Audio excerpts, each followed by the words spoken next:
What's up, you guys? Welcome back to another episode. As you guys, I can't even speak right now. I'm a little angry, but let me come down. Welcome back, and as you guys saw, this is an update on the Chevelle. Where do I begin, guys? Where do I begin? For the last 19 months, let me back up a little. About 2 years ago, I had this vehicle in another shop outside of Dallas.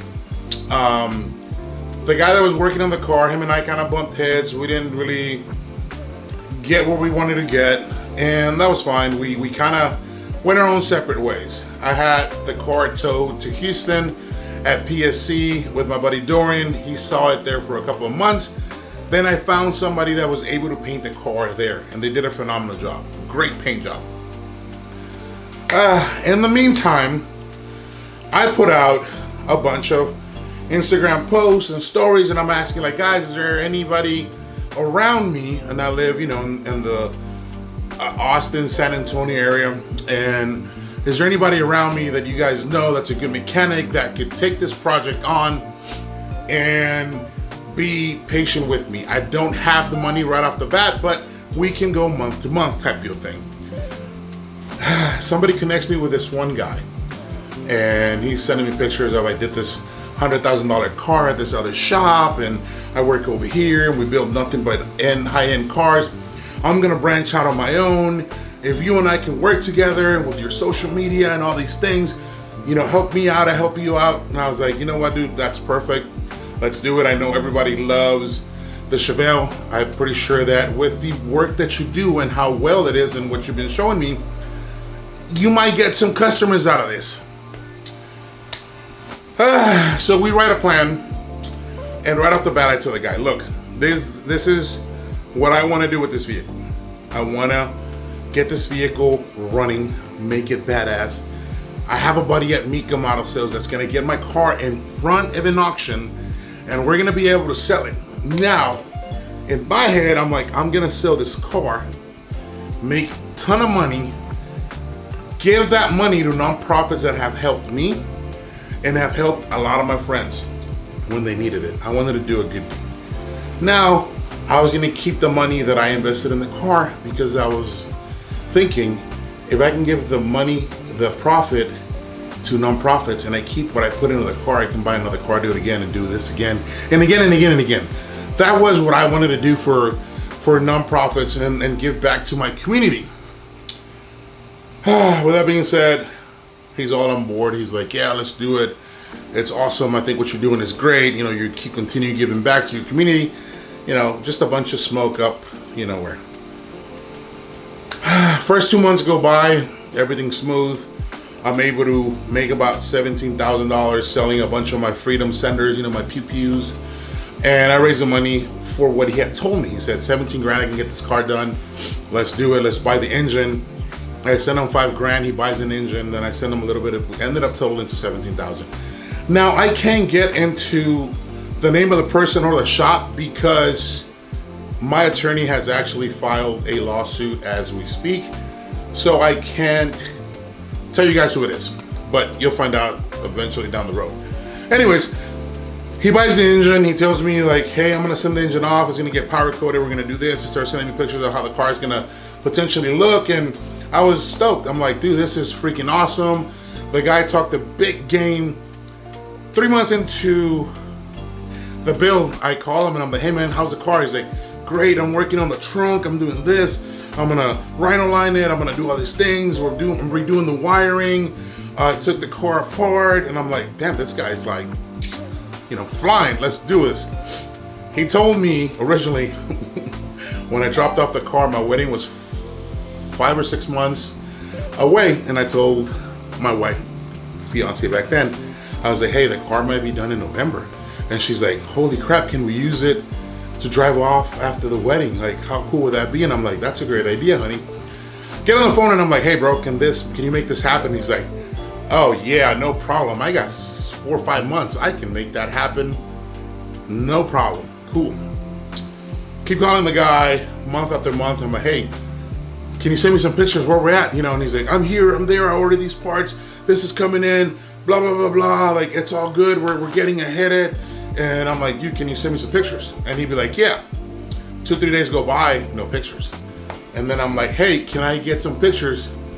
And here's what I should have picked up, because right off the bat, he was like, hey, my cousin's friend of my neighbor who once saw him throw a rock died. I can't send pictures right now, I'm at the funeral. And I was like, oh shit, that sucks, you know?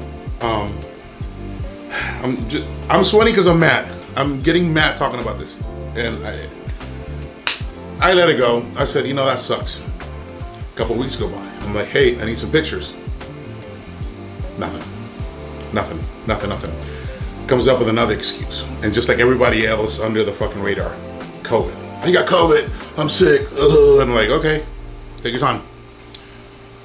No pictures, nothing, no videos. Every time I was like, hey, I'm gonna come by with my camera guy so we can film and show the progress to all my viewers. Because I know they've been asking about the Chevelle. Every time I post something on Instagram, it's, where's the Chevelle? Where's the Chevelle? Where we at? And I honestly couldn't give you guys an update because I didn't have any pictures. I had no proof, no nothing. Kept calling him, trying to schedule dates to come film. He'd be like, yeah, we're gonna film this day. I coordinate with my buddy so we can go film. And then the last minute he canceled on me. And I was like, what the fuck? Like, it happened 6 or 7 different times. It wasn't just once.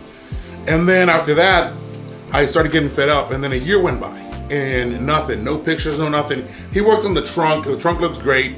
That was it. He started doing the wiring. That was it. I had bought that engine a year ago. And I was like, send me a picture of my engine. He sends me a picture of what I thought was my engine.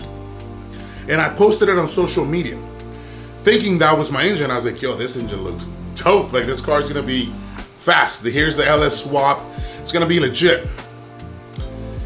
That's where the problem started. 16 months into the build, nothing. Lie after lie, excuse after excuse. Dude, we're this far off. He's like, I gotta go pick up your engine. Your engine's ready. I had it painted. I had it, all these things. Like, I'm putting it together. I'm almost done. The car's ready. Every freaking excuse you can think of, he gave me. I finally got fed up and I was looking for a different mechanic while he was working on my car. Talked to a bunch of people, told them the situation, what was going on, and they're like, this dude's scamming you. Like, this dude is not being legit.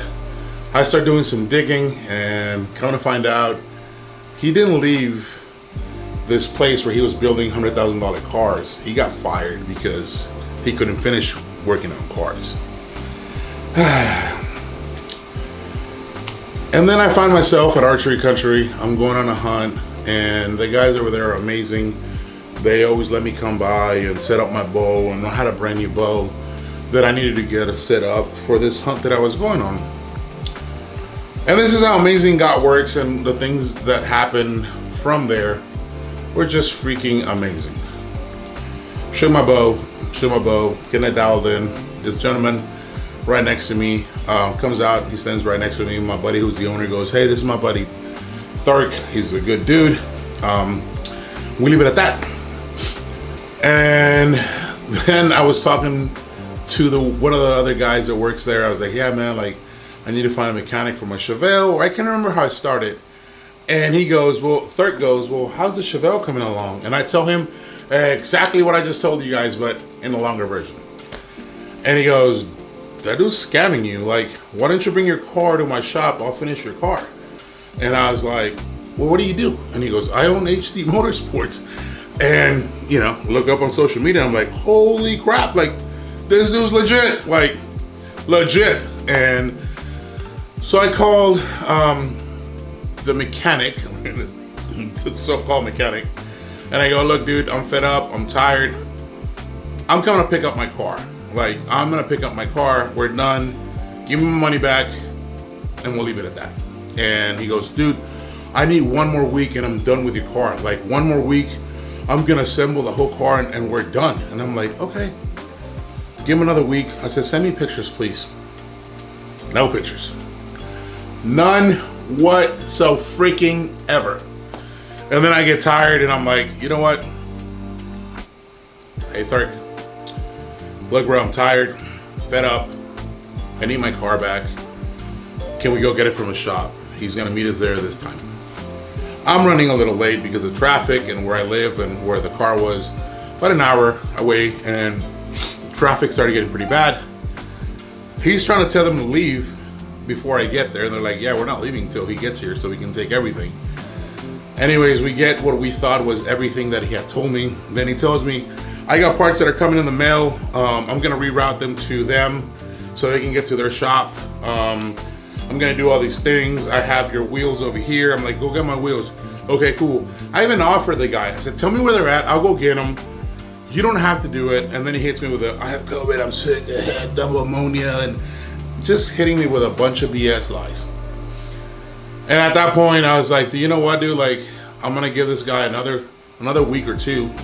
And keep in mind, this week or two are still holding me back from HD Motorsports from doing their job. And I'm getting sidetracked here because I'm really getting upset.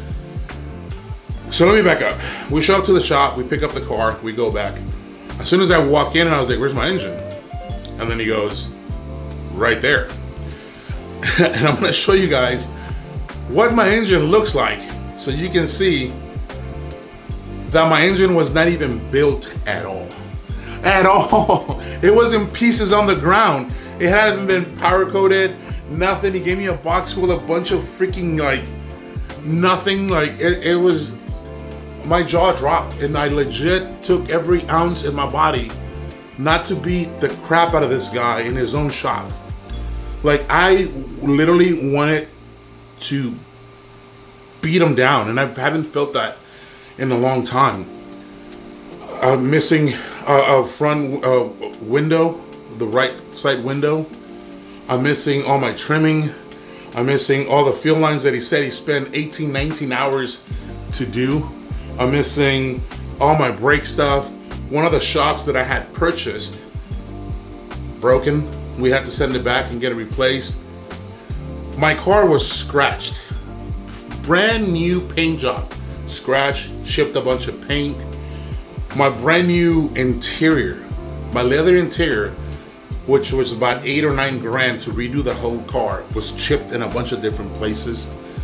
My car was a mess, guys, a mess. And I got very lucky that I met Thurk that day, because when we got to his shop, and I'm gonna show you guys all the footage so you guys can see, when we got to his shop, his team right away was like, oh, this part is this. They had a whole cage where they were putting all my parts, they were writing them down. The next day I had an email with every single part that was in the car, along with pictures. Something that I've been asking this guy for the last 19 months he couldn't do, these people did in one freaking day. Not even in one day, like 10 hours later. And then, you know, we get on the phone, I'm like, look, dude, like, where are my parts? Like, I'm trying to be a good person. I'm trying to, like, legit give you a chance, but you're not helping yourself. And then he started lying again. And like I said, he said he had COVID, double ammonia. And then in between COVID and double ammonia, he drove to Minnesota to work and came back the same day, which it was just a bunch of BS. And he just kept lying and lying out of his butt. Like, nothing got done. My car's a mess. I'm out $17,000. Well, actually, he did give me back $2,500 because I practically had to beg him because they had a family emergency. So he owes me about $14,000 now, $15,000. I don't really know. Don't want to give him my money back. Didn't want to deliver my parts. I was trying to keep it civil this whole time. That didn't work. So I had to take legal action, and now my attorney is getting ready to file the lawsuit and everything to see where we can go from here. But as of now, I'm out that much money. But I'm very blessed and thankful that Thurk and his team were able to grab my car from practically just being destroyed, and they're working on it now. Obviously, they have a business. I got to pay them for what they're doing. And here's where we are. And it's really upsetting because I trusted somebody And this is how I got repaid. And I don't know. I don't know. So that's the update on the vehicle. I don't know, guys. That's I know this is not the update you guys wanted. Definitely the update that I didn't want. And I lost hours and days and months of sleep because I was stressed out about this. I lost a lot of sponsors. I lost the opportunity to have this car at Mecum Auto Sale. I lost out on a lot of things because of this person. A lot, like a lot. And not once took responsibility, nothing, always blamed it on something else. And it was just kind of upsetting, and still it's upsetting. But I found a great group of guys, and couldn't be happier. I wish I would have found them 19 months ago. We probably would have been driving the car right now and had already sold it, raised money, and started on another project. But everything happens for a reason. You just got to put your faith in God and let it roll and figure out what's going to happen. So that's where we're at now. And just, there's the update. Like I said, I know this is not what you guys want to see, but here we are. I'm bummed out a little bit, I'm not gonna lie. I've been kind of in a funk, but I'm gonna get out of this. It's all good. Like, we're gonna have this car up and running soon, and we are gonna actually be able to go to the shop and film so you guys can see the updates on this vehicle. But hey guys, you know, I'm sure that there's worse things in this world going on right now, and here I am bitching about a car. So I don't know. I don't even know where I'm going with this anymore. But there's the update. I am gonna, like I said, I'm gonna post a couple of videos so you guys can see how jacked up the car was and how everything's just in pieces and a mess. But yeah, that's it. Here, watch this video of the car and how jacked up it is.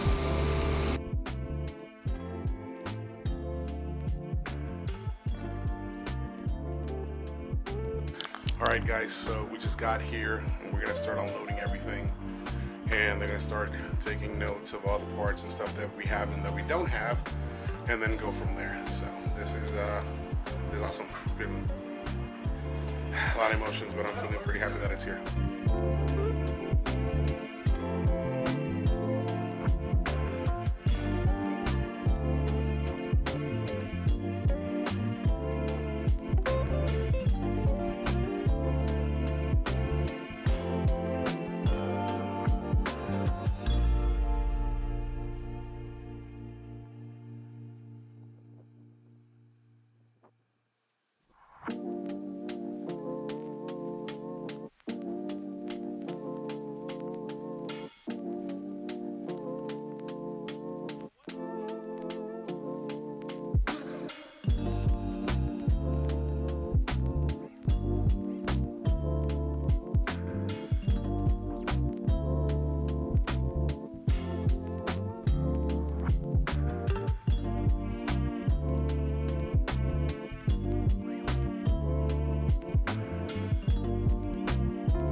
And there it is, guys. I hope you guys enjoyed this video. Please do me a favor, like, comment, and subscribe. I'll see you guys next time. Thank you for tuning in. Thank you guys for all the positive messages.